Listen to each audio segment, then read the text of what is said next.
तर बघा मंडळी, काही लोक काय म्हणतात माहिती आहे का, की तुम्ही शेतकरी तर आहात पण राहणीमानावरून शेतकरी वाटत नाही. पण मला एक गोष्ट सांगा मंडळी, शेतकऱ्यांना चांगलं राहायचा अधिकार नाही आहे का? सांगा बरं. कारण प्रत्येक व्यक्तीला आपापलं राहणीमान हे स्वतः ठरवायचं असतं.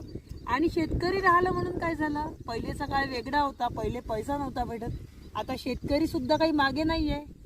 आणि तुम्हाला माहीत आहे, वारंवार सांगून सुद्धा तुम्ही अशा कमेंट्स करता.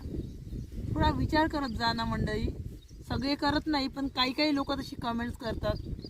कारण प्रत्येक व्यक्तीला, शेतकरी म्हणजे सुद्धा एक माणूसच असतो ना, त्याला सुद्धा अधिकार आहे सगळं व्यवस्थित राहायचा, सगळं करायचा.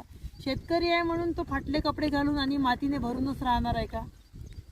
आता जग बदललं आहे तर तुम्ही सुद्धा आपले विचार बदला.